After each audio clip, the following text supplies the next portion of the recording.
55 minute में अगर 95 से ज्यादा नंबर ना ला सके तो मैं पढ़ाना छोड़ दूंगा। शर्त यह है कि आप आखिर तक फोकस करेंगे। Welcome to my YouTube channel mister Mazhar's English. I am professor Mazhar Khushi from Punjab college. आज की क्लास में हम पैसेज से लेकर पैराग्राफ तक पूरा पेपर सॉल्व करेंगे। सिर्फ यही नहीं, मैं आपको इंपॉर्टेंट गेस भी बताऊंगा। और इसके साथ साथ जहां तक पैसेज की बात है वो तो 1 मिनट में होगा।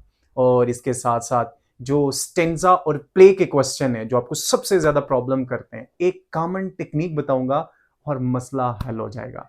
अगर मजा ना आया तो पैसे वापस, अगर मजा आ गया तो फिर आप मेरे चैनल को सब्सक्राइब करेंगे, कमेंट करेंगे और सबसे बढ़कर इस वीडियो को अपने क्लास ग्रुप वालों के साथ आप व्हाट्सएप पे शेयर करेंगे, और जिससे उनका भी फायदा होगा, मुझे भी मोटिवेशन मिलेगी। और इस तरह मैं आपको ऑब्जेक्टिव्स भी वन गो में पढ़ा दूंगा।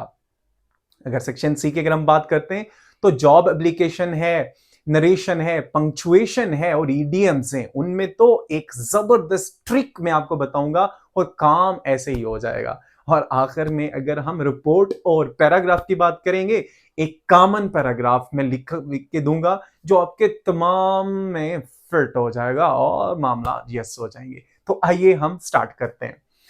तो डियर स्टूडेंट्स, सबसे पहले ऊपर लिखा होता है रीड द पैसेज केयरफुली। यही काम आपने नहीं करना, तो फिर करना क्या है? करना यह है कि आपने सबसे पहले क्वेश्चंस को अंडरस्टैंड करना है। आप पैसेज को पढ़कर आपको क्या मिलेगा? आपका क्या टारगेट है कि आप पैसेज पढ़ेंगे तो आपने क्या फाइंड आउट करना है?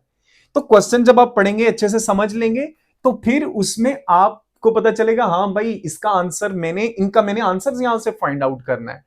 तो इस तरह बड़ा आसानी से आप कर लेंगे। आइए हम एक प्रैक्टिस करते हैं जी इसके साथ। तो पहला क्वेश्चन है write down summary and suggest suitable title. इसको सबसे पहले नहीं, सबसे आखिर में करेंगे। ऐसा क्यों, ये मैं बताता हूं। पहले क्वेश्चंस को देख लें, फिर उसके बाद ये चीज आसान हो जाएगी। तो जरा देखें, वो पहला क्वेश्चन ही कहता है कि how does good time management affect stress. कैसे एक अच्छा टाइम मैनेजमेंट स्ट्रेस को अफेक्ट करता है। एक तो हमने ये देखना है कि टाइम, जो अच्छा टाइम मैनेजमेंट वो है, कैसे स्ट्रेस को अफेक्ट कर रहा है। पहले ये बात हमने करना है, ठीक है। दूसरी, why is time management important for student. Time management students के लिए क्यों इंपॉर्टेंट है। दो बातें हो गई जी, ये हमने फाइंड आउट करनी है। तीसरी, what happens when someone has poor time management system. जब किसी बंदे के पास ना क्या होता है, जब कोई जिसके पास ना पुअर मैनेजमेंट होता है, टाइम की मैनेजमेंट होती है, यानी कि वो पुअर होता है, वो नहीं कर सकता, तो फिर क्या होता है। ये तीसरी बात हमने फाइंड आउट करनी है। And what qualities does time management develop. और कौन सी क्वालिटीज जो होती हैं ये जो टाइम मैनेजमेंट है वो डेवलप करता है। ये चौथी बात हमने देखनी है, ठीक है। क्योंकि हम आंसर्स दो तरीके से हम करते हैं, ठीक है। दो तरीके क्या है जी। पहला तरीका ये है कि जिस तरह यहां पर लिखा हुआ है इसको थोड़ा सा आप चेंज करें, ठीक है। आप अपने सिनोनिम्स को यूज करें, ठीक है। एक्टिव है तो पैसिव उसमें कन्वर्ट करें। लेकिन ये बात याद रखें, आप अपने वर्ड्स को जब आप अपने वर्ड्स यूज करेंगे तो वर्ड्स चेंज होने चाहिए, लेकिन मीनिंग चेंज नहीं होना चाहिए। क्या मतलब? फॉर एग्जाम्पल लेट्स सपोज मैं कहता हूं कि लिखा हुआ है ही इज वेरी हैप्पी, ठीक है। तो आप इसका मीनिंग चेंज करें। कैसे, देखें जरा। he is कंट्रक्शन मैंने यूज कर दी, he is वेरी हैप्पी की जगह मैं लिख देता हूं एक्साइटेड। हाँ मुझे बताएं, मैंने वर्ड तो अपना यूज किया, तो क्या मुझे बताएं मैंने इसका मीनिंग चेंज किया? नहीं, वर्ड्स मैंने जरूर चेंज किया। एक्साइटेड, ठीक है। और क्या लिख सकता हूं? he is thrilled, ये लिख सकता हूं। he is over the moon। तो आप जरा देख सकते हैं, ऐसे आप इसको चेंज करेंगे और बड़ा इफेक्टिव होगा। अगर चेंज नहीं कर सकते तो फिर क्या है जी। देखे ना, कुछ लोग होते हैं जो ग्रामेटिकल मिस्टेक्स कर देते हैं, ठीक है, जो नहीं लिख सकते, उनको मसला होता है। फिर क्या है ना लिखने से कुछ तो लिखना बेहतर है। एक बात याद रखें, फेडरल बोर्ड में ये रूल है कि अटेम्प्ट करने के भी नंबर हैं आपके, 50% नंबर हैं तकरीबन, ठीक है। तो something is better than nothing. आप क्या करें, अगर खुद से नहीं लिख सकते तो फिर इस तरह करें जो पाकिस्तानी हम करते हैं, ठीक है। आप एज इट इज यहां से उठाकर यहां पर लिख दें, ठीक है। दूसरे को भी यहां से यहां लिख दें। कुछ तो बात मैंने समझ आ रही है ना, बेहतर होगा आपके लिए, ठीक है। तो पहले का आंसर आपका यहां से यहां बन गया, ठीक है। दूसरे का आंसर यहां से यहां बन गया, लेट से, ठीक है, ओके। और आपके पास तीसरे का आंसर जो है यहां से यहां बन गया, ठीक है। तो फिर उसके बाद जो आपके पास चौथा है, जैसे वो बात कर रहा है क्वालिटीज डज इट, तो आप कह सकते हैं कि इट डेवलप्स, यहां पर आप लिखेंगे, ठीक है, क्या डेवलप्स करता है, it develops responsibility and discipline. बात समझ आ गई। और भी, और अगर करना चाहें तो इसको प्रोडक्टिविटी में तब्दील कर दें, तो ऐसे आप इसको बना सकते हैं। नहीं तो आप यहां से इसको लेकर, यहां से मोरओवर टाइम मैनेजमेंट टीचर्स, यहां से लेकर आप इसको यहां तक भी लिख सकते हैं, अगर आप खुद से नहीं लिख सकते। अब हम बात करेंगे किसकी भाई, समरी की। मैंने आपको कहा था कि सबसे आखिर में लिखेंगे। अब समरी और इसका जो टाइटल है, इसको जरा अंडरस्टैंड कीजिएगा। समरी का मतलब क्या होता है? समरी का मतलब होता है, एक बार याद रखें, इंपॉर्टेंट पॉइंट्स, ठीक है। अच्छा, इसकी लेंथ भी मैटर करती है, ये बात याद रखें। इंपॉर्टेंट पॉइंट्स तो हैं, लेंथ मैटर करती है। लेंथ कितनी होनी चाहिए समरी की? समरी की जो लेंथ होनी चाहिए 1/3।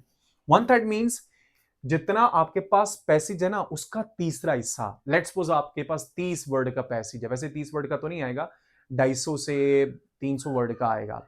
तो 250 से 300 वर्ड का जो आपके पास एक पैसेज है, तो उसकी समरी तीसरा हिस्सा कितना बनता है? अगर 300 वर्ड पर है तो 100 वर्ड बनते हैं आपके पास, ठीक है, ये तीसरा हिस्सा बनता है। थोड़ा सा एक्सीड भी कर सकते हैं, 50% तक भी पहुंच सकते हैं, प्रॉब्लम नहीं है, 50 से ज्यादा एक्सीड ना करें, बट जो आइडियल है वो 1/3 है। अब लिखेंगे कैसे, ये प्रॉब्लम है।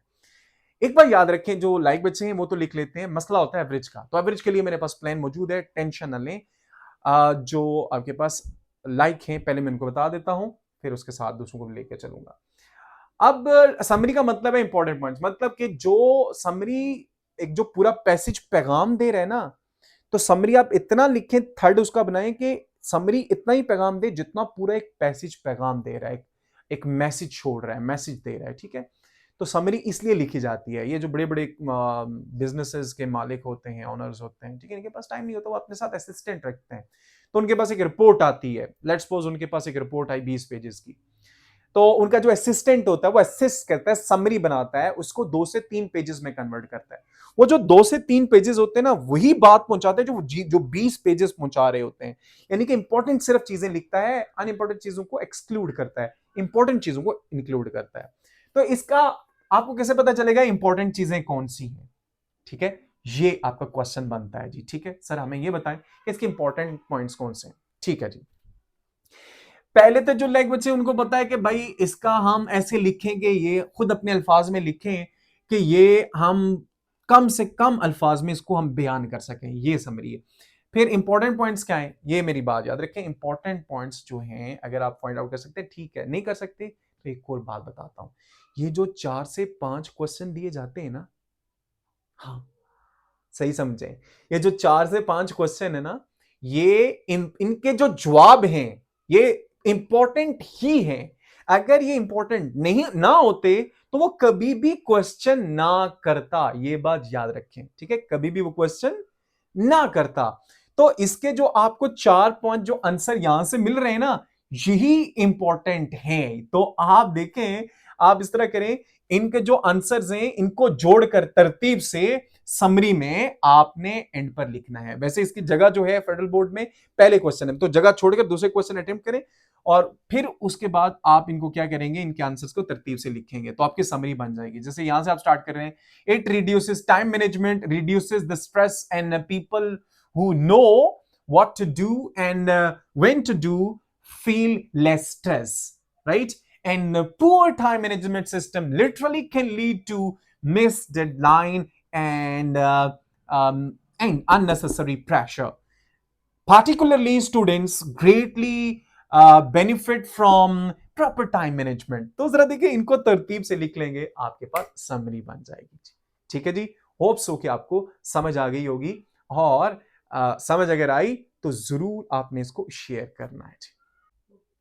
अब स्टेंजा के क्वेश्चन आंसर्स देखते हैं, उससे पहले सब्सक्राइब करना और शेयर करना ना भूलिएगा। अब जो स्टेंजे में 3 कॉमन क्वेश्चन मैं आपको बताऊंगा। तो स्टेंजा, कोई भी स्टेंजा दिया जा सकता है रैंडम, तो आपने उसको कैसे टैकल करना है जरा देखें। 2 स्टेंजे दिए जाएंगे, उनमें से कोई एक को अटेम्प्ट करना है। स्टेंजे के 3 क्वेश्चन है, तो क्वेश्चन वो इस तरह हो सकता है। पहला जो क्वेश्चन है मोस्ट इंपॉर्टेंट है, लाजमी आता होता है, write down poetic devices, literary devices, figurative language या फिगर ऑफ स्पीच, इन 4 में से कोई एक वर्ड यूज करेगा यूज्ड इन द स्टेंजा। तो इनका आंसर क्या है? तो जो आप वो पोएटिक डिवाइसेस आप याद करते रहे वो, लेकिन मैं आपको कॉमन 3 बताऊंगा, उनमें से कोई ना कोई 2 तो लाजमी होगी। पहले तीनों होंगी, नहीं तो 2 लाजमी होती हैं। तो ये सबसे पहले अपने टारगेट करना है। सबसे पहला है जी आपके पास एसोनेंस। एसोनेंस जो क्या होता है? Repetition of wall sound, AEIOU, same जो वॉल साउंड होंगे रेपिटेशन होगी, तो आपके पास एसोनेंस होगी। तो आपने लिखना कैसे है आंसर? लेट्स सपोज आपने कोई नजर आ गया एसोनेंस है, मैं उसकी एग्जांपल भी लिखी हुई है। एसोनेंस आपने ऐसे लिखना है जवाब, assonance has been used in this stanza by the poet, लिखना चाहे लिख सकते हैं। For example, the rain in the Spain stays mainly in the plain. आप जरा देखें, ये देखें AI, ठीक है, फिर उसके बाद AI, ये AI है और ये AI है। तो the rain in the Spain stays mainly in the plain, आपको भी अच्छा लग रहा है, ठीक है। फिर उसके बाद कॉन्सोनेंट्स, ये दूसरा आपको जरूर देखने को मिलेगा, repetition of consonant sound except vowel, AEIOU के अलावा जितने भी हैं वो कॉन्सोनेंट है। और ये कहां पर होंगे? ये मिडल में या फिर एंड में होंगे, ये बात आपने याद रखनी है, ठीक है। स्टार्ट में हो तो वो अलिट्रेशन होता है। तो अभी हम 2 3 को फोकस कर रहे हैं जो 2 लाजमी होंगे। आप 2 भी लिखेंगे ना तो 2 नंबर का एक क्वेश्चन होता है, ठीक है। 3 क्वेश्चन आपने करने हैं तो 6 नंबर के होते हैं, 2 2 नंबर का, तो इजीली आपको मार्क्स मिल जाएंगे। तो रिपीटेशन ऑफ कॉन्सोनेंट साउंड है दरमियान में या एंड में, तो आपने सेम इसी तरह लिखना है, consonants has been used in the stanza. For example, a little turtle in a bottle. अच्छा देखिए किसकी आवाज आ रही है? टी टी की आवाज आ रही है, ठीक है, साउंड है T T T. A little turtle in a bottle. Okay, तो ये कॉन्सोनेंट्स है। और तीसरा तो लाजमी होता है, कुछ भी हो जाए, इमेजरी। इमेजरी क्या होता है? आप picture in the readers mind, जैसे आप पढ़ते हैं ना तो आपके जहन में अगर एक पिक्चर बन जाए ना तो वो इमेजरी होती है जी, इमेज से निकली इमेजरी, ठीक है। जो हम 5 सेंसेस होते हैं उनमें से किसी से भी अगर आपकी इमेज आप बनाएं तो वो आपके पास क्या होती है? इमेजरी होती है। तो आप कहेंगे imagery has been used in this stanza, for example, I saw snow everywhere. देखिए सा स्नो एवरीवेयर, जब मैं कहता हूं आई सा स्नो अगर ऐसा लिखा हुआ है तो आपके जहन में पिक्चर बन रही है कि नहीं बन रही है? ओ, खेतों में, दरख्तों में, हर जगह पे बर्फ ही बर्फ है। तो स्टेंजे में आपने फाइंड आउट करना है कि लाइन में या तो AEIOU वाला होगा या फिर इनके अलावा कोई और होगा मिड में या आखिर में, या फिर इमेजरी। तो जो भी लाइन लिखेंगे ना वो इमेज बन सकती है जहन में, तो वो आ जाएगा। ये आपके पास आ गया क्वेश्चन नंबर 1। क्वेश्चन नंबर 2 जो है और जो क्वेश्चन नंबर 3 है, ये लाजमी आता है, मेन थीम और सेंट्रल आइडिया। इसको हम बाद में देखते हैं, पहले इसको हम देख लेते हैं। मैं कहता हूं कि कोई भी रैंडम उसने क्वेश्चन पूछ लिया आपसे, ठीक है, जो स्टेंजे में लिखा हुआ है, तो आपको मैं स्टार्टिंग पॉइंट देता हूं। वो स्टार्टिंग पॉइंट क्या है जरा देखें। As far as this question is concern, अगर क्वेश्चन है ना तो आपने कहना है as far as this question is concern, जहां तक इस क्वेश्चन का ताल्लुक है, दिस इज ऑल अबाउट, ये किसके, इसके बारे में है, किसके बारे में है। यहां पर आप नाउन कोई ऐड करते जाएं। कैसे नाउन ऐड करेंगे, मैं टेक्निक बताता हूं। उन्हीं स्टेंजे में ना जो चीज उसने वहां पे लिखी हुई ना, मेन मेन जो वहां पर लिखे हुए वो उठाकर आप एक एक दो दो वर्ड आप यहां पर डालें, कंप्लीट आंसर बन जाएगा, ठीक है। फिर इसी तरह तीसरा जो इंपॉर्टेंट है, write down the theme and the central idea of the stanza. तो अब देखें इसमें भी आपको स्टार्टिंग पॉइंट मैंने आपके दे दिया। इन दिस स्टेंजा देखिए 2 लाइनें मोर देन इनफ होती हैं 2 मार्क्स के लिए, या 3 लिख लें, 2 मैंने आपको खुद ही दे दी हैं। ये बोर्ड तो बड़ा है, वहां पर 3 4 लाइनें होंगी। In the stanza poet talks and describes everything meticulously. जरा अच्छा वर्ड डालें ताकि उसको अच्छा लगे, इंप्रेशन अच्छा पड़े। The prominent theme and the prominent theme or the central idea of this stanza is regarding, किसके मुतालिक है? वो 3 4 नाउन वहां से जो मुश्किल मुश्किल हैं, ठीक है, जो आपको लगता है यार ये मेन मेन चीजें, वो इसमें आप लिख दें, कंप्लीट बन जाएगा। मजा आया ना? तो फिर सब्सक्राइब और शेयर लाजमी कीजिएगा। प्ले की तरफ हम बढ़ते हैं। जिस तरह मैंने आपको स्टेंजे के 4 क्वेश्चन बताए थे और उनमें से 3 लाजमी आएंगे, करने ही अपने 3 होते हैं स्टेंजा के, इसी तरह मैं प्ले के आपको सिर्फ 2 क्वेश्चन समझाऊंगा, उनमें से एक लाजमी आएगा और इन 2 के जो आंसर है ना वो एक ही आंसर है, ठीक है। तो आइए इसको समझते हैं। सबसे पहले मैं आपको प्लॉट के एलिमेंट पढ़ाऊंगा, फिर उसके बाद प्ले के एलिमेंट पढ़ाऊंगा। तो इन 2 में से कोई एक ना एक आएगा, लेकिन आंसर जो मैं आपको दूंगा ना आगे एलिमेंट के बाद, जो मैं प्ले आपको लिखवाऊंगा, दोनों का एक ही होगा, कॉमन बना रहा हूं मैं आपके लिए। तो एलिमेंट्स ऑफ प्लॉट की अगर हम बात करेंगे तो पहले प्लॉट क्या होता है? Plot is a series of event in the play. ठीक है, ये शुरू से लेकर आखिर तक बयान करता है, इवेंट्स की सीरीज होती है। इसका जो एलिमेंट है, पहला एलिमेंट है एक्सपोजिशन, दूसरा है राइजिंग एक्शन, तीसरा है क्लाइमेक्स, चौथा है फॉलिंग एक्शन, पांचवा है रेजोल्यूशन। कभी आपको ना यूं पैराग्राफ भी बना, यूं ग्राफ सा बना के दिया जाता है, तो आपको कहा जाता है कि इसको लेबल करें और बताएं। पहला ये है एक्सपोजिशन, दूसरा राइजिंग एक्शन, तीसरा क्लाइमेक्स, चौथा एंटी क्लाइमेक्स या फॉलिंग एक्शन, पांचवा रेजोल्यूशन। तो समझते हैं एक्सपोजिशन क्या होता है। ये इंट्रोडक्शन होता है, बिगिनिंग होती है। किसका ये स्टार्ट होता है? स्टोरी का। और we learn about characters, place और सिचुएशन, इसमें हम समझते हैं। राइजिंग एक्शन क्या होता है? जब स्टोरी डेवलप होती है। देखिए, जब स्टोरी डेवलप हो रही है, this is where problem starts. Problem start होगी तो स्टोरी डेवलप होगी एंड स्टोरी बिकम्स इंटरेस्टिंग, ऐसे इंटरेस्टिंग बनता है। और ये जो क्लाइमेक्स है ना, क्लाइमेक्स ये पीक पॉइंट होता है। ये this is the most exciting and peak point of the play होता है। ठीक है, और इसके बाद ये जो एंटी क्लाइमेक्स या फॉलिंग एक्शन है चौथा, ठीक है, ये है जी प्रॉब्लम जो होती है ना, वो स्टार्ट्स टू रिजॉल्व होना शुरू हो जाती है। स्टोरी मूव करती है किसकी तरफ? रेजोल्यूशन की तरफ, मूव्स टुवर्ड्स रेजोल्यूशन। ठीक है, ये फॉलिंग एक्शन है। और रेजोल्यूशन की अगर हम बात करेंगे, आखिरी ये एंड होता है, ये एंड ऑफ द स्टोरी होता है। Everything is settled and solved. ठीक है, अब इसका आंसर मैं आगे दूंगा। और इसी तरह प्लॉट के अगर आपको कोई भी एलिमेंट आएंगे, वो आगे हम मैं समझाता हूं, तो उनका भी एक ही आंसर होगा। अगर आपको मेरी वीडियो अच्छी लग रही है तो इसको आप सब्सक्राइब करें और अपने दोस्तों के साथ लाजमी शेयर करें। Explain elements of play, plot, fiction, जिसके भी एलिमेंट्स आए, यही 7 एलिमेंट्स होंगे in the context of the play you have recently read. Okay, इसी तरह आपके पास आएंगे। तो टोटल है आपके पास 7। Number 1 plot, number 2 character, number 3 setting, number 4 dialogue, number 5 characterisation, number 6 conflict, number 7 theme. One by one देखते हैं। फिर उसके बाद एक कॉमन आपको प्ले लिखवाऊंगा। Plot, it's a series of event in the play. एक पूरे प्ले में सीरीज होती है।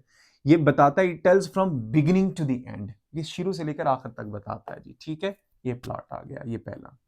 दूसरा, कैरेक्टर्स क्या होते हैं? People in the play are characters who make play. जो लोग जो स्टोरी बनाते हैं वो कैरेक्टर्स कहलाते हैं। अब कैरेक्टर्स की फर्दर टाइप्स हैं। कैरेक्टर की टाइप्स आ जाती हैं तो एलिमेंट्स ऑफ अगर वो आ जाती हैं, टाइप्स आ जाती हैं, तो तब भी आप यहाँ पे लिखेंगे। तो प्रोटैगनिस्ट होता है, मेन कैरेक्टर होता है या हीरो ऑफ द स्टोरी होता है। ठीक है, एंटेगनिस्ट एनिमी ऑफ हीरो होता है। ठीक है, प्रोटैगनिस्ट अपने इसमें अक्सर ऑब्जेक्टिव भी आ जाता होता है। प्रोटैगनिस्ट जो प्रो का मतलब प्रोटेक्ट करने वाला, एंट का मतलब है एंटी, तो ये प्रोटैगनिस्ट एंटेगनिस्ट आ गया जी। स्टैटिक कैरेक्टर और डायनेमिक कैरेक्टर। स्टैटिक कैरेक्टर वो होते हैं who doesn't change in the whole play, जो चेंज नहीं होते। और डायनेमिक कैरेक्टर वो होते हैं हु चेंज। ठीक है, कैरेक्टर्स की बात करें, अगर कैरेक्टर की बात, who changes during play. Setting, देखिए एक प्ले कहां पे होता है और कब होता है, इसको हम सेटिंग करते हैं, when and where the play takes place. Dialogue, देखें कोई बातचीत उसमें होगी तो फिर ही आपका एक डायलॉग प्ले बनेगा, तो उसे आप क्या कहेंगे? Dialogue. Conversation among characters. Characterisation और कैरेक्टर में क्या फर्क है? कैरेक्टर तो वो थे जो लोग उसमें प्ले करते हैं। ठीक है, कैरेक्टराइजेशन ये राइटर टेक्निक यूज करता है उनको रिवील करने के लिए, बताने के लिए। ठीक है, कि ये कैरेक्टराइजेशन यानी कि ये जो है ना मेन हीरो है, जैसे हम नहीं देखते, हमें पता चल जाता है यार ये मेन हीरो है, ये प्रोटेगनिस्ट है, ये एंटागनिस्ट है, ये स्टैटिक है। ठीक है, ये चेंज होने वाला, ये चेंज नहीं होने वाला, तो वो अपनी एक टेक्निक के जरिए आपको बताता है जी। ठीक है, फिर उसके बाद conflict, most important element of play होता है जी। ठीक है, कन्फ्लिक्ट क्या होता है जी? अ स्ट्रगल और a problem in the play. जो स्ट्रगल और प्रॉब्लम होती है ना, मेन जो करेक्टर होता है प्रोटैगनिस्ट, हीरो और विलन के दरमियान, उसे आप कन्फ्लिक्ट कहते हैं। अब इसकी टाइप्स हैं इंटरनल कन्फ्लिक्ट और एक्सटर्नल कन्फ्लिक्ट। इंटरनल कन्फ्लिक्ट क्या होती है? इंटरनल अंदरूनी को कहते हैं, यानी कि जो हीरो है, मेन करेक्टर है, उसको अपने ही अंदर एक मसला है। जैसे लेट्स सपोज किसी ने कोई एक काम कर दिया, तो गलत काम कर दिया, तो वो कहता है यार क्या करूं मैं सच बताऊं या झूठ बोलूं, तो वो स्ट्रगल कर रहा होता है। ठीक है, तो इसको आप क्या कहते हैं जी? कि इंटरनल। तो इसको एक और इसकी टाइप बनती है, उसे हम कहते हैं मैन वर्सेस सेल्फ, यानी खुद के साथ जो है ना उसकी क्या होती है? स्ट्रगल होती है। मैन स्ट्रगल्स अगेंस्ट हिमसेल्फ, जो बंदा होता है वो खुद स्ट्रगल करता है अपने खिलाफ ही कि यार मुझे सच बताना चाहिए नहीं। जैसे रमज़ान का महीना होता है, आपको देखें तो इंसान खुद से स्ट्रगल करता है, यार मैं पानी पी लूँ, नहीं नहीं नहीं पीना यार, रोज़ा है, ठीक है, कुछ खा पी लेते हैं, भूख लगती है, नहीं यार नहीं करते। तो ये स्ट्रगल होती है। एक्सटर्नल क्या होती है, बाहर वालों के साथ होती है। उसकी पहली टाइप है मैन वर्सेस मैन। तो a man struggles against another person, another man, किसी और के साथ जो है ना उसकी स्ट्रगल होती है, जैसे हीरो की विलन के साथ। मैन वर्सेस सोसाइटी, कभी इंसान को सोसाइटी के साथ भी मिसाइल होते हैं, जैसे struggle against rules, laws and tradition of society जो होती है, इसके आगे स्ट्रगल करता है, ठीक है। जैसे बहुत सारे कंसेप्ट हैं कि लड़कियों को एजुकेशन नहीं देनी चाहिए, तो एक बंदा जो उठता है वो कहता है नहीं ऐसा नहीं होना चाहिए, उनके लिए एक अच्छा इन्वायरमेंट हमें क्रिएट करना चाहिए। तो ये एक स्ट्रगल है सोसाइटी के खिलाफ। Man versus nature, struggle against nature like storm, जो नेचर्स होती है ना, अब एक बंदा सर्वाइव करने की कोशिश कर रहा है स्टॉर्म में, ठीक है, मसलिन में, मिसाइल में, फ्लड में, तो ये आपके पास क्या है, एक नेचर के साथ उसकी क्या है, कन्फ्लिक्ट है। तो man versus supernatural conflict, तो struggle against unknown forces, supernatural ने, like ghost, magical power, okay. उसके बाद लास्ट वन है थीम, लेसन और message of play is called theme. तो इनमें से कोई भी एक आ सकता है एलिमेंट, ठीक है, और उसके साथ प्ले। तो प्ले हम इसके बाद देखते हैं जी। अगर प्लॉट के एलिमेंट आएंगे जो 5 मैंने समझाए हैं, तो आप एज इट इज लिखेंगे। अगर प्ले का कोई और एलिमेंट आता है या कोई भी और क्वेश्चन आता है, तो आपने यही आंसर लिखना है, लेकिन मैंने निशान लगा दिए हैं कि लिखना कैसे है। आइए इसको समझते हैं। सबसे पहले मैं आपको स्टोरी बताता हूँ। ये पैथियस और डेमन की स्टोरी है, जो कि एक किंग के खिलाफ बोलते हैं और किंग उनको सजा देता है, और पैथियस कहता है मुझे थोड़ा सा टाइम दे, मैंने घर जाना, एक काम है। उसको जाने नहीं देता। उसका दोस्त डेमन कहता है कि मैं इसकी जगह पे कैद में मौजूद हूँ, अगर ये नहीं आता तो मैं मरने के तैयार हूँ, ठीक है। तो फिर किंग उसको इजाज़त देता है, और फांसी वाले दिन उसका दोस्त जो है ना पहुंच जाता है। इस तरह किंग बहुत खुश हो जाता है और दोनों को माफ कर देता है। तो आइए देखते हैं जी कैसे जी। ये प्लॉट अक्सर ऐसे आपको बना के दिया जाता है कि इसको लेबल करें और एक्सप्लेन करें। पहला पॉइंट एक्सपोजिशन, दूसरा राइजिंग एक्शन, तीसरा क्लाइमेक्स, और चौथा एंटी क्लाइमेक्स, और पांचवा रेजोल्यूशन है। The play starts with introduction of Pythias and Damon, who show a strong example of true friendship and loyalty. Rising action, ये इंट्रोडक्शन स्टार्ट हो गया। राइजिंग एक्शन कब स्टार्ट हो? Rising action starts when Pythias is sentenced to death by king for opposing him. जब उसको death की ना सजा सुनाई दी जाती है, ठीक है। But he request permission to go home, वो रिक्वेस्ट करता है कि उसे घर जाने दिया जाए for a short time, and promises to return, promise करता वापस आने की। The king agrees only after Damon, his best friend, offers to stay in prison, जो कहता है मैं वहां जी मैं प्रिजन में रहूंगा as a guarantee in the place of Pythias, इसको जाने दो। Climax occurs, peak point occurs when Damon trust that his friend will come back, वो वापस आएगा, अगर ना आता तो even though his life is at risk, उसकी लाइफ क्या है, रिस्क में, खतरे में है। On the day of execution, फांसी के दिन वाले दिन, Damon remains faithful and ready, faithful रहता है, मेरा दोस्त आएगा, नो प्रॉब्लम, ना आया तो रेडी टू डाई, वो कहता है मैं तैयार हूं मरने के लिए। स्टोरी रिवर्स कब होती है? एंटी क्लाइमेक्स और falling action takes place when Pythias returns as promise, वो वापस आता है जब जैसे उसने प्रॉमिस किया। The king is deeply impressed by their loyalty and friendship, impress हो जाता है, और रेजोल्यूशन स्टार्ट होती है। रिजल्ट क्या निकलता है? Resolution starts when begins when the king forgives both of them, दोनों को वो माफ करता है। The play highlights the theme of trust, sacrifice and true friendship। वो क्या करता है जी, ये थीम है उसकी, sacrifice की, true friendship की। अगर प्लॉट के एलिमेंट आते हैं बिल्कुल इसी तरह लिखेंगे। अगर दूसरे के एलिमेंट आ जाते हैं तो फिर आप कैसे लिखेंगे? ये जो मैंने निशान लगाए हैं ना, इनको आपने नहीं लिखना, बाकी एज इट इज लिखना है। ये नहीं लिखना, यानी स्टार्ट से लेकर यहां तक नहीं लिखना, ठीक है। ये हु को मैंने लगाया हुआ, ये वाला नहीं लिखना, सिर्फ यहां ऐसा आपने ऐड कर देना है बस, ठीक है। बाकी राइजिंग एक्शन से लेकर वेन तक नहीं लिखना, बाकी एज इट इज लिखना है। ये देखें, फिर क्लाइमेक्स से लेकर वेन तक नहीं लिखना, एज इट इज लिखना है। एंटी क्लाइमेक्स से वेन तक नहीं लिखना, एज इट इज लिखना है, ठीक है। और रेजोल्यूशन बिगिंस यहां वेन तक, यानी कि वेन तक नहीं लिखना, बाकी एज इट इज लिखेंगे। आपका कोई और जो भी क्वेश्चन होगा ना, जबरदस्त बन जाएगा, ठीक है। 6 में से 6 मार्क्स मिलेंगे। अगर वीडियो अच्छी लग रही है तो फिर आप मेरे चैनल को सब्सक्राइब करें और काइंडली अपने सब दोस्तों के साथ क्लास फेलो के साथ ग्रुप में आप इसको शेयर करते जाएं। For the post of dash, dash mean किसी भी पोस्ट के लिए अगर आएगी तो आपने इसी तरह लिखना है, ठीक है। अब लिखने का तरीका क्या है, 3 नंबर आपका ये जो स्ट्रक्चर है उसके हैं और 5 नंबर बॉडी के हैं, टोटल 8 नंबर हैं, ठीक है। अब बॉडी में वो क्या कहता है कि ओपनिंग सेंटेंसेस 1 से 2 होने चाहिए, ऑब्जेक्टिव सेंटेंसेस 3 से 6 होने चाहिए, क्लोजिंग और कंक्लूजन सेंटेंसेस 1 से 2 होने चाहिए। एज इट इज मैंने लिखी है और आपको 8 में से 8 मार्क्स लाजमी मिलेंगे। लिखेंगे कैसे? सबसे पहले किसी किस्म की भी अगर एप्लीकेशन आती है, जॉब एप्लीकेशन, यही तरीका फाइंड आप फॉलो करेंगे। एग्जामिनेशन हॉल कामा CTABC डॉट, ठीक है, ये 2 लिख के उसके बाद अगर आपको पोस्ट आती है यहाँ पर डॉक्टर की, तो डॉक्टर को हायर कौन करता है? उसका डायरेक्टर हायर करता है। अगर इंग्लिश टीचर होता तो उसको हायर कौन करता है? कॉलेज का प्रिंसिपल हायर करता है।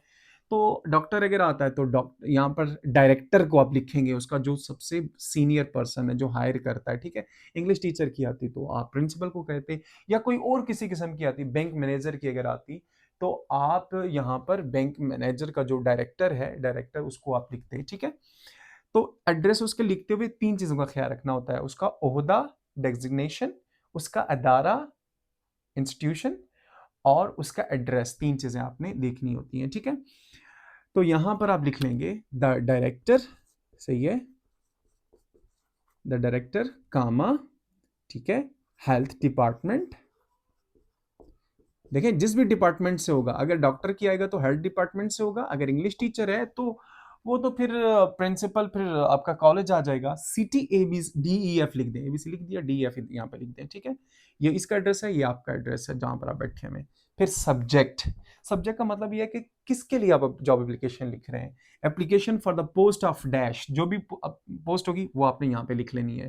पहला पहला लेटर कैपिटल होना चाहिए, देखिए पहला लेटर, यहाँ पर भी इसका पहला लेटर कैपिटल होना चाहिए, डॉट एंड पे।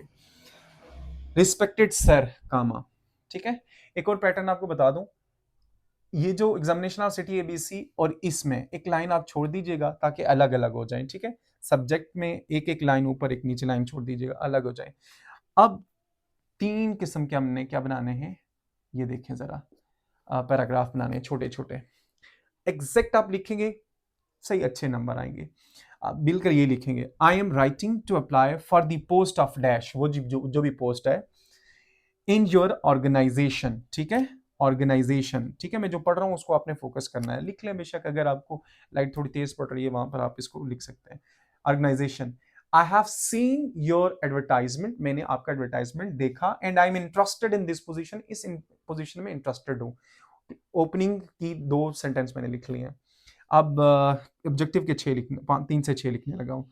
आई हैव कंप्लीटेड, डॉक्टर है तो MBBS, डॉक्टर नहीं है तो BS इन व्हाट, अगर यहाँ इंग्लिश है तो इंग्लिश आप लिखेंगे, अगर आपने बैंक के लिए अप्लाई करना है तो यहाँ पर BS इन कॉमर्स लिख लें, BS इन अकाउंटिंग, जो भी आप लिखना चाहें, ठीक है, यानी कि BS उसमें आप लिखें। फ्रॉम डैश कॉलेज यूनिवर्सिटी, देखिए जो पाकिस्तान में है MBBS वगैरह वो कॉलेज से हो रहा है, जैसे अयूब मेडिकल कॉलेज होता है, दूसरे मेडिकल कॉलेजेस होते हैं। बाकी जो हमारे यहाँ दूसरा होता है BS, वो यूनिवर्सिटी से होता है, तो from number university, Quaid Azam university, ठीक है, कामसर यूनिवर्सिटी, नेस्ट यूनिवर्सिटी, जो भी आप लिखना चाहें। I have good skills in communication, communication में बड़ी बहुत अच्छी स्किल्स हैं, कंप्यूटर में अच्छी स्किल्स हैं, and germane to the post of dash, germane to the post of dash mean germane relevant होता है जी, to the post of what, to the post of, जो भी पोस्ट होगी वो आप उठाकर यहां पर लिख देंगे, ठीक है। I have 3 years experience in terms of this post, मेरे 3 साल का एक्सपीरियंस है, ठीक है। I am not only hard working, मैं हार्ड वर्किंग ही नहीं हूं, but also honest and responsible, जो मैं बोल रहा हूं उसको लिखते जाएं। मैं ऑनेस्ट भी हूं, रिस्पॉन्सिबल भी हूं। I can be the best option for this post, मैं इस पोस्ट के लिए बेस्ट ऑप्शन हो सकता हूं। To conclude, I can work with full dedication, full dedication के साथ मैं काम कर सकता हूं। इफ गिवन अ चांस, अगर मुझे चांस दिया जाता है, I will prove my self a good asset for your department, मैं अपने आप को प्रूव करूंगा, मैं आपके ऑर्गेनाइजेशन के लिए अच्छा एसेट हूंगा, ठीक है। My CV is as follows, CV यहाँ पर आप छोटी सी सीवी लिख लें, ठीक है। जॉब एप्लीकेशन है, ये ना भी लिखे मसला नहीं है, लेकिन लिख दे तो ज्यादा अच्छा रहेगा, ठीक है। नेम एबीसी, पूरा अपना नाम नहीं लिखेंगे, ये बात याद रखना, अपनी इंफॉर्मेशन डिस्क्लोज नहीं करनी। Father name DEF, email ABC से स्टार्ट करके यहाँ पर आप लिख दें जो भी जीमेल डॉट, ठीक है, @gmail.com आप जो भी लिखना चाहें, ठीक है, यहाँ पर आप लिख सकते हैं @gmail123 जो भी आप लिखना चाहें, सही है .com। फिर उसके बाद एड्रेस आप लिख दें जो भी आप लिखना चाहें, ठीक है। डेट ऑफ बर्थ लिख लें। एक्सपीरियंस यहाँ पर आप 5 years लिख दें, जितना भी एक्सपीरियंस रिक्वायर्ड होता है आप लिख सकते हैं, ठीक है। एंड में आप लिखेंगे I am looking forward for your kind consideration, तो मैं आपकी जो काइंड कंसिडरेशन है उसके लिए मैं क्या हूँ, बेताब हूँ, ठीक है, लाइक दैट, ठीक है। फिर उसके बाद योर्स फेथफुली, ठीक है, योर्स फेथफुली। एक बात याद रखें बेटा, अक्सर हम मिस्टेक करते हैं, यहाँ योर्स में कामा डाल देते हैं, मैंने एरो भी दिया हुआ है अगर आप देखें। योर्स में यहाँ पर कामा नहीं आता, अपोस्ट्रोफी हम जो प्लेस करते हैं, फेथफुली के बाद आप कामा लिखेंगे XYZ। अब एक बात और देख लें, ये पहला पहला लेटर का मैंने कैपिटल किया है, examination hall, city, ABC, the director, health department, CTDEF, subject, application, post, यहाँ पर जो नाम होगा वो, रिस्पेक्टेड सर, ये, ठीक है। फिर यहाँ पर योर्स में Y, ये फेथफुली का F कैपिटल नहीं है, ठीक है, बस। क्वेश्चन नंबर 5 के 3 पार्ट्स हैं। पहला जो है वो इडियम्स बेस्ड है, आपको 8 इडियम्स दिए जाएंगे, उनमें से 6 अटेम्प्ट करने होंगे। आइए देखते हैं कैसे अटेम्प्ट करेंगे। एक बात और, ये पेपर की वीडियो बनाने के बाद मैं इडियम्स पर एक वीडियो बनाऊंगा, मोस्ट इंपॉर्टेंट 50 इडियम्स दूंगा, उनमें से जरूर इडियम्स दिए जाएंगे। तो जरा इसको देखते हैं जी। पहला सेंटेंस ऐसे स्टेटमेंट होगी, students are required to attempt any 6, 8 होंगे, उनमें से कोई 6 आपने अटेम्प्ट करना है। Like he broke the ice, ऐसे आपको सेंटेंस होगा, he broke the ice at the meeting with a funny joke, उसने फनी जोक के साथ क्या किया जी, अपनी मीटिंग को शुरू किया। तो यहां पर ब्रेक द आइस का मतलब क्या है, ये इसका मीनिंग दिया हुआ है, टू स्टार्ट कन्वर्सेशन या टू क्रिएट साइलेंस। साइलेंस तो ही नहीं होगी, कॉमन सेंस लगाएं, अगर फनी जोक करेंगे साइलेंस तो नहीं होगी, टू स्टार्ट कन्वर्सेशन हो सकती है, ऐसे आपने टिक करना है वहां पर। I kept my cool during the interview, interview के दौरान मैंने अपने कूल को क्या रखा, यानी कि इस केप्ट माई कूल का मतलब क्या है कि मैंने अपने आप को क्या रखा, काम रखा, स्टे काम। तो केप्ट, कीप माई कूल का मतलब क्या है, इन दो में से दो आपको मीनिंग्स दिए जाएंगे, तो आपने बताना है इनमें से कौन सा मीनिंग बन रहा है, स्टे काम या lose temper. Keep my cool stay calm होता है, ठीक है। 6 आपने अटेम्प्ट करने। She hit the nail on the head when she explained, अब हिट द नेल का मतलब क्या है, इन दो में से कोई एक, डिस्कस मेन पॉइंट या miss the main point, of course discuss the main point.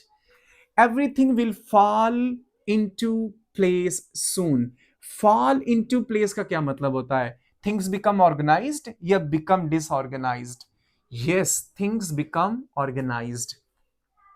he bent over backwards to help his friend, तो bent over backwards का क्या मतलब है, tried hard to help या refused to help, तो अपने friends की हेल्प करने के लिए उसने रिफ्यूज तो नहीं किया होगा, कॉमन सेंस भी लगाए तो ट्राइड हार्ड है, वैसे इसका मीनिंग याद रखना पड़ेगा आपको। दो में से कोई एक आपने आंसर करना है जो आपको एक्यूरेट लगता है, टोटल 6, ठीक है। दे कॉल्ड, यहां दे होना चाहिए, they called it a day after finishing the work. अब देखें काम खत्म हो गया, तो अब मुझे ये बताएं, कॉमन सेंस लगाएं, कंटिन्यू वर्किंग होगा या स्टॉप वर्किंग होगा, काम खत्म हो गया तो स्टॉप वर्किंग होना चाहिए। ऐसे जो आपको आसान लगेंगे 6 वो आपने अटेम्प्ट करना है। Don't spill the beans about the surprise party, अब स्पिल द बीन्स का मतलब क्या है, रिवील सीक्रेट या कीप सीक्रेट, यस राज अफशा करना रिवील सीक्रेट होता है। We must think outside the box to solve the problem, तो थिंक आउटसाइड द बॉक्स का क्या मतलब है, इन दो में से कौन सा है, थिंक डिफरेंटली या थिंक ट्रेडिशनली, थिंक डिफरेंटली। तो अब लिखेंगे कैसे, आपने दोबारा पूरा सेंटेंस लिख दिया, आगे ये दोनों लिखते हैं तो आपने एक पर टिक कर देना है, नहीं तो आप एक ही मीनिंग आप डायरेक्ट लिख दें जो आपको सही लगता है इसके मतलब इसके लिहाज से, इस तरह आपका इडियम्स हो जाएंगे। वीडियो अच्छी लग रही है तो इसको सब्सक्राइब करें, शेयर करें, अपने तमाम दोस्तों के साथ शेयर करें। Change it's narration. नरेशन जिसको आप 30 दिन में करते थे, आज की क्लास में आप सिर्फ 3 मिनट में करेंगे। आइए जरा इसको देखते हैं कैसे। Let's say an example, Ali said I will go to Lahore. अब देखें, अली टोल्ड, सेड टोल्ड में चेंज हो गया, दैट मैं नहीं जाऊंगा, वो जाएगा। ही विल को सिर्फ वुड में चेंज कर दिया, गो टू लाहौर, बाकी कुछ भी नहीं छेड़ा। आइए देखते हैं कैसे चेंज होता है। इसके ये रूल्स बताऊंगा, बाकी आप खुद ही पैराग्राफ कर लेंगे। हमेशा याद रखें, अगर रिपोर्टिंग स्पीच पास्ट में है तो ये रिपोर्टेड स्पीच, ये कामास के अंदर जो है, ये चेंज होगी। कैसे चेंज होगी आइए देखते हैं। पास्ट में होगी ये तो तब चेंज होगी। अगर ये प्रेजेंट में होता अली सेज तो ये चेंज ना होता, कभी चेंज ना होता। या अली विल से कभी चेंज ना, ये पास्ट में होना चाहिए, ठीक है। सेकंड फॉर्म कैसे चेंज होगा? अगर यहां पर आपको कहीं नजर आ रहा है डू डज फर्स्ट फॉर्म या एस ये एस फॉर्म, ये चेंज होगा किसमें भाई? सेकंड फॉर्म में, ठीक है। अगर यहां पर आपको इज एम आर नजर आ रहा है तो वॉजवर में चेंज होगा। हैव हैज में है तो हैड में चेंज होगा। हैव बीन हैज बीन में है तो हैड बीन में चेंज होगा। अगर ये वाली साइड आ जाए जो इसमें रखी है तो फिर यहां कैसे चेंज होंगे? आपने एक चीज नोट की है, इसमें सिर्फ इनके अलावा बाकी सब में मैं सिर्फ हेल्पिंग वर्ब को टारगेट कर रहा हूं, बाकी किसी को नहीं छोड़ना। हेल्पिंग वर्ब को सिर्फ टारगेट करना, जैसे विल को वुड में चेंज किया, बाकी मैंने किसी को नहीं छेड़ा। नजर आ रहा है आपको? ठीक है, यस। तो हेल्पिंग वर्ब को चेंज करना है। अब ये सेकंड फॉर्म है, ठीक है। अगर डिड है या सेकंड फॉर्म है, ये चेंज हो जाएगा हैड प्लस V3 में, बाकी सब हेल्पिंग वर्ब दोबारा आएंगे। अगर वॉज या वर है, चेंज होगा हैड बीन में। अगर हैड है तो ये मजीद इसको पास नहीं कर सकते, हेड में ही रहेगा, चेंज नहीं होगा, क्रॉस मैंने लगाया हुआ है। हैड बीन है तो ये भी हैड बीन में ही रहेगा, ये दो चेंज नहीं होते मजीद। इसी तरह अगर विल है तो देखिए वुड में चेंज हो जाएगा, बाकी कुछ नहीं छेड़ेंगे। शेल है, शुड में, कैन है, कुड में चेंज हो जाएगा। मे है, माइट में चेंज हो जाएगा। मस्ट है, हैड टू में चेंज हो जाएगा। Have to, has to, had to में चेंज हो जाएगा। Will have to, would have to में हो जाएगा। देखना, अब ये ना हो कि हैव टू है तो आप कहेंगे यहां पर भी हैव टू है तो यहां पर हैड टू होना चाहिए। सिर्फ आप पहले हेल्पिंग वर्ब को छेड़ेंगे। जरा देखिए, विल है तो वुड, बाकी नहीं छेड़ेंगे। मैंने आपको ये बात बताई है, ठीक है। अच्छा, कुछ वर्ड भी आ जाते हैं, बस आपको नरेशन आ गई है। अगर कुछ वर्ड भी आ जाते हैं तो उनको हम कैसे चेंज करेंगे? अगर दिस है तो दैट में चेंज होगा। दीज है तो दोज में। हेयर है तो देयर में। नाउ है तो देन में। टुडे है तो दैट डे में। टुमारो है तो द फॉलोइंग डे में। येस्टरडे है तो द प्रीवियस डे में। अगो है तो बिफोर में। जस्ट है तो देन में। एक चीज नोट करें बेटा कि ये वाली जो साइड है ना, ये वाली साइड, ये पूरी, और इधर से ये वाली साइड, अगर ये आ जाते हैं तो ये मजीद चेंज नहीं होंगे। वुड में आप इसको और पास नहीं कर सकते, ठीक है।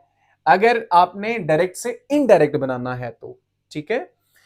अभी ये भी हो सकता है कि आपको कहे कि इनडायरेक्ट से डायरेक्ट बनाओ। Present in the sky look beautiful yesterday. कल बड़ा अच्छा लग रहा था जी, वेदर अच्छा था, आसमान बड़ा प्यारा लग रहा था। He asked his friend, उसने अपने दोस्त से पूछा, is everything ready for the football match? क्या फुटबॉल मैच के लिए सब कुछ ओके? He replied, उसने जवाब दिया, yes, it is ready. Then he wondered, वो हैरान हुआ कि where are other players coming from? कहाँ से वो आ रहे हैं? Nader told everyone, नादर ने सबको कहा, let's start the game now. चलें जी, गेम को अब स्टार्ट करते हैं। May we enjoy a wonderful match together. हम क्या करें जी? अच्छा मैच एंजॉय करें जी। इसका आंसर क्या है जरा देखें जी। एली सेड, सेड चेंज हो जाएगा टोल्ड में। दैट द वेदर, मैंने क्या बताया था कि वॉज वर्ग किस में चेंज होता है? हैड बीन में। तो ये जरा वॉज के इधर चला गया, हैड बीन में। Had been very pleasant in the sky. अब सेकंड फॉर्म है ना, ये सेकंड फॉर्म है, तो सेकंड फॉर्म मैंने क्या बताया था? हैड प्लस V3, ठीक है। Had looked beautiful that day. He, आप जरा देखें, he asked his friend, friend को पूछा उसने, तो he inquired of his friend, ठीक है। Asked his friend, inquired of his friend. If, जरा देखें, जब आपका क्वेश्चन हेल्पिंग वर्ब के साथ हो, सिंपल हेल्पिंग वर्ब के साथ हो, तो उसकी नरेशन करते हुए या तो आप इफ लगाते हैं या वेदर लगाते हैं और जुमला पॉजिटिव हो जाता है, ठीक है। If everything is M R की जगह क्या आएगा? वॉज वर, और ये सब्जेक्ट के बाद आएगा क्योंकि जुमला पॉजिटिव हो जाएगा, ठीक है। If everything was ready for the football match, और कुछ भी चेंज नहीं हो रहा। यहां तक समझ आ रही है? अगर वीडियो अच्छी लग रही है तो काइंडली इसको सब्सक्राइब करें, शेयर करें अपने तमाम दोस्तों के साथ, व्हाट्सएप पे। फिर आगे देखें जी, ही रिप्लाइड, रिप्लाइड की जगह हमने इसको क्या कह दिया, ही आंसर दैट इट इज किस में चला गया, वॉज में, it was ready. Okay, then then ये बात याद रखना, जब आप इनडायरेक्ट फॉर्म बनाओगे ना तो ये इन्वर्टेड कॉमास उड़ाते जाओगे और ये चीजें ऐड करते जाओगे, दैट लगा के, ठीक है, और आगे चेंजेस, ये वाली चेंजेस आएंगी। देन ही वॉन्डर्ड, वो हैरान हुआ, वेयर, अच्छा देखें, यहां पर भी क्वेश्चन है, ये भी क्वेश्चन था, ये सिंपल हेल्पिंग वर्ब के साथ था तो इफ या वेदर आएगा। जब डब्ल्यूएच फैमिली के साथ क्वेश्चन होगा तो उसके साथ कोई इफ और वेदर नहीं आएगा, डायरेक्ट उसी से स्टार्ट होगा। वेयर अदर प्लेयर्स आर था ना यहां पर, तो यहां पर क्या हो जाएगा, वर कमिंग फ्रॉम। आपने एक चीज नोट किया, मैं हेल्पिंग वर्ब को टारगेट कर रहा हूं, बाकी किसी को छेड़ नहीं रहा हूं, ठीक है। यहां पर हेल्पिंग वर्ब नहीं था, अगर आपको ये नजर आए, यहां पर हेल्पिंग वर्ब नहीं था तो सेकंड फॉर्म थी, तो सेकंड फॉर्म मैंने आपको बताया था हैड प्लस V3 के साथ जाएगी। एक और कंसेप्ट, जब भी लेट्स आ जाए, क्या आ जाए, लेट्स, तो लेट्स के लिए इसके ये जो ये यहां पर लिखा होता है, ठीक है, तो अब इसको हम यूज करेंगे सजेस्टेड दैट, ठीक है, सजेस्टेड दैट दे। तो अब ये आपने इंट्रोड्यूस कराना होता है, another suggested that they should, यहां तक आपने लेकर चलना होता है, दैट दे शुड, ठीक है, दैट दे शुड, उसके बाद जुमला पूरा सीधा, स्टार्ट द गेम, नाउ किस में चेंज हो गया, देन में, एंड यहां पर उसने दुआ की, prayed, prayed that they, we change हो जाएगा दे में, दे में चेंज हो जाएगा किसमें, माइट में, तो ये बाद में आ जाएगा सब्जेक्ट के बाद, they might enjoy a wonderful match together. इस तरह आपने क्या करना है, पूरी नरेशन चेंज करनी है। सिंपल जो मैंने रूल्स बताए उन्हीं को मद्देनजर रखते हुए आप चेंज करेंगे तो आपका पूरे सेंटेंसेस बनते जाएंगे। पंक्चुएशन के 8 से 10 रूल्स बताऊंगा, इस पैराग्राफ के जरिए पंक्चुएशन 4 नंबर आ जाएंगे। आइए देखते हैं जी, ये एक आपके पास पैराग्राफ है, the boy went to school.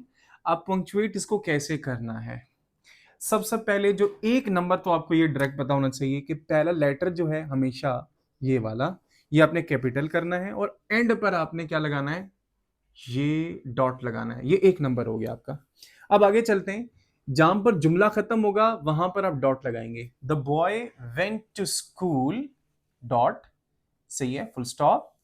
एक नया सेंटेंस स्टार्ट हो रहा है, पहला लेटर कैपिटल होगा, ही आस्क्ड, जो उसने पूछा, जो उसने कहा, जो भी चीज वो कहेगा, कोई भी बंदा कहेगा, पूछेगा, कुछ भी करेगा, जो बोलेगा ना उसको इन्वर्टेड कामास के अंदर रखेंगे। ये देखो जरा, इन्वर्टेड कामास के अंदर, ही सेड, सेड के आगे कामा आप लगाएंगे, ठीक है। जो उसने कहा उसका भी पहला लेटर कैपिटल होगा क्योंकि इन्वर्टेड कामास के अंदर जब आएगा।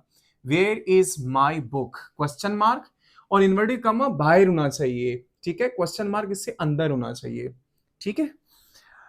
I don't know said the teacher, पहले ये पहली क्लास थी ना, रिपोर्टिंग स्पीच जिसे आप कहते हैं, अब ये रिपोर्टिंग स्पीच बाद में है, तो टीचर ने क्या कहा, ये कहा आई डोंट नो, तो अब इसको इन्वर्टेड कॉमास में रखेंगे और यहां पर कामा लगाएंगे क्योंकि अभी बात जारी है। ये देखें, यहां बात आके खत्म हो रही है, यहां पर हम डॉट लगाएंगे, ठीक हो गया, ये हमने डॉट लगा दिया, सही है, ओके। और उसके बाद यहां पर ये याद रखें बेटा, जब बात जारी होगी तो इन्वर्टेड कॉमास के अंदर पहले आप कामा लगाएंगे। अब आगे देखें, यहां बात खत्म हो गई, ठीक है, ये डॉट लगा हुआ है, नजर आ रहा है। What a big mistake you made, bring it tomorrow, said the teacher happily. अब वहां फिर दोबारा यहां से टीचर यहां तक दोबारा बात करता है, यहां से एक इन्वर्टेड कॉमा शुरू होगा, पहला लेटर कैपिटल होगा, what a big mistake you made, exclamatory sentence है, आगे ये साइन ऑफ एक्सक्लेमेशन आप लगाएंगे, ठीक है। फिर एक नया आगे जुमला स्टार्ट हो रहा है, bring it tomorrow, inverted commas में, यहां पर भी कॉमा लगाएंगे, सेड द टीचर हैप्पीली, और यहां डॉट लगाएंगे। अगर वीडियो अच्छी लग रही है इसको सब्सक्राइब करें, शेयर करें। आपको एक अनसीन रिपोर्ट लिखने के लिए कहा जाएगा जिसके 8 मार्क्स हैं। अगर उसके नंबर की डिस्ट्रीब्यूशन करें तो 4 मार्क्स फॉर्मेट के हैं और 4 ही मार्क्स आपके रिपोर्ट के हैं। तो उसको समझने से पहले मैं आपको एक बात बताता चलूँ कि मैं आपको पूरा पेपर तकरीबन सॉल्व करवा चुका हूँ, पैसेज से लेकर। पैसेज के बाद मैंने समझाया है आपको स्टेंजे के क्वेश्चंस, सिर्फ 3 क्वेश्चंस मैंने समझाए, वही 3 आएँगे और प्ले के 2 क्वेश्चन समझाए, इनमें से 1 लाज़मी आएगा। जॉब एप्लीकेशन समझा चुका हूँ, नरेशन, पंक्चुएशन समझा चुका हूँ। आइए अब इसको समझते हैं। इसका फॉर्मेट जो है, इसके 4 मार्क्स हैं, रिपोर्ट के जो हैं वो भी 4 मार्क्स हैं। एक बार याद रखें, रिपोर्ट्स अगर आप रिपोर्ट नहीं लिखेंगे, सिर्फ फॉर्मेट लिखेंगे तो फिर फॉर्मेट के फिर नंबर नहीं मिलेंगे। रिपोर्ट बेशक गलत हो, ठीक है, गलत है, जिस भी लेवल की है, अगर आप वो लिखेंगे तो फिर आपको फॉर्मेट के 4 नंबर मिलेंगे और रिपोर्ट के भी कुछ ना कुछ नंबर मिल जाएंगे। 4 में से अगर 2 भी मिले तो 4 ये और 2 ये, 6 मार्क्स मिल जाएंगे यार। अब फॉर्मेट क्या है जरा देखें। फॉर्मेट ये, सबसे पहले डेट लिखेंगे। लेट्स सपोज हम कहते हैं कि उस दिन 27 मई है, ठीक है, ऐसे TH लिखेंगे, कामा डालेंगे एंड 2026 डॉट डाल देंगे। 2 से मुराद ये है कि आपको कहा जाएगा ना कि रिपोर्ट लिखें, जिसको भी रिपोर्ट लिखने के लिए कहा जाएगा उसका नाम आप यहाँ पे लिखेंगे, ठीक है। अगर अगर आप प्रिंसिपल को कहा गया है उसको, प्रिंसिपल को लिखें लाइब्रेरी की सिचुएशन के बारे में, तो आप क्या आ जाएगा, द प्रिंसिपल आ जाएगा, ठीक है, प्रिंसिपल, ठीक है जी। 3 चीजें इसमें याद रखनी है, ओहदा जब इसको बारे में लिखेंगे, ठीक है, अदारा और एड्रेस, 3 चीजें आपने याद रखनी है, ठीक है। द प्रिंसिपल, गवर्नमेंट, कॉलेज, ठीक है, सिटी ABC, यहां पर आप ABC लिखें, ज्यादा ना लिखें जी, ठीक है, डिस्क्लोज नहीं करनी इन्फॉर्मेशन। फ्रॉम हो सकता है वहां पर आपको कुछ बना दिया जाए, आप एरिया रिपोर्टर हैं, आप मेंबर ऑफ लाइब्रेरी हैं, तो जो भी आपको बनाया जाएगा आपने वो वाला लिखना है, member of library, area reporter, ठीक है, आप ये लिखेंगे, साथ में लिख देंगे CTDEF, ओके। लो जी, सब्जेक्ट से बना दिया है कि जिसके बारे में आप रिपोर्ट लिखेंगे, जो भी आपको लेट्स सपोज कहा जाता है कि लाइब्रेरी के बारे में लिखें, इन्फ्लेशन के बारे में लिखें, ठीक है, किसी के भी बारे में, तो आप यहाँ पे लिख देंगे रिपोर्ट ऑन डैश, ठीक है, जो भी आपको लिखने के लिए कहा जाएगा वो, ठीक है। इनका पहला पहला लेटर कैपिटल रखना है, जरा देख लें आप, मैंने पहला पहला लेटर कैपिटल मैंने रखा हुआ है सबका, जरा देख लें, ठीक है। और इसके साथ जो 3 हेडिंग्स हैं, इंट्रोडक्शन, रिपोर्ट, कंक्लूजन। अगर मेरी वीडियो अच्छी लग रही है तो मेरे चैनल को जरूर सब्सक्राइब करें और इसको शेयर करें अपने तमाम दोस्तों के साथ, ताकि मैं आपके लिए ऑब्जेक्टिव जबरदस्त लेवल का बना दूं। इंट्रोडक्शन, रिपोर्ट, कंक्लूजन, ये हेडिंग्स लाजमी देनी है, ये फॉर्मेट है आपके पास, ठीक है। इंट्रोडक्शन मींस के आप इंट्रो कराएंगे कि भाई मैं एक एरिया रिपोर्टर हूँ, ठीक है, मैंने इस एरिया को विजिट किया और फिर मैं आपको ये लिख रहा हूँ आपको इन्फॉर्म करने के लिए, ये वो, ठीक है। अब रिपोर्ट जो होती है ना, रिपोर्ट कैसे लिखी जाती है, रिपोर्ट इस तरह लिखी जाती है।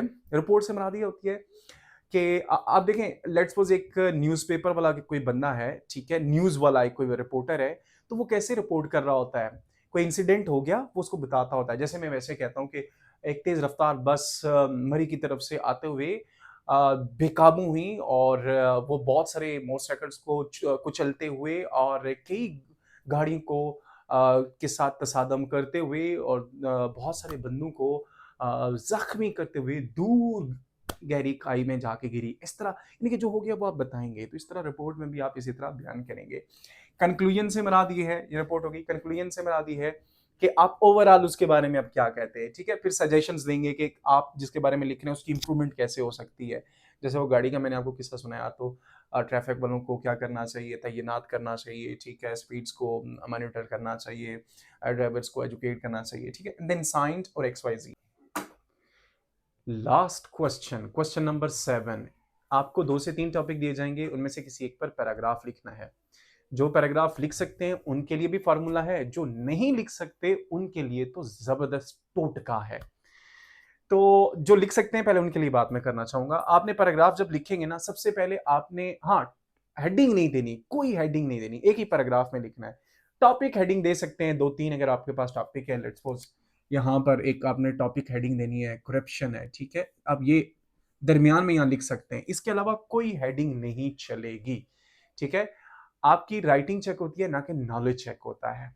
अब लिखेंगे कैसे, आप हेडिंग्स नहीं लिखेंगे, लेकिन इसको मद्देनजर रखते हुए लिखें। इंट्रोडक्शन, एडवांटेजेस या डिसएडवांटेजेस, दोनों में से कोई एक लिख लें, काज इफेक्ट लिख लें, कंक्लूजन लिख लें, ठीक है, कोई सजेशंस दे दें, लेकिन एक ही पैराग्राफ की सूरत में होनी चाहिए।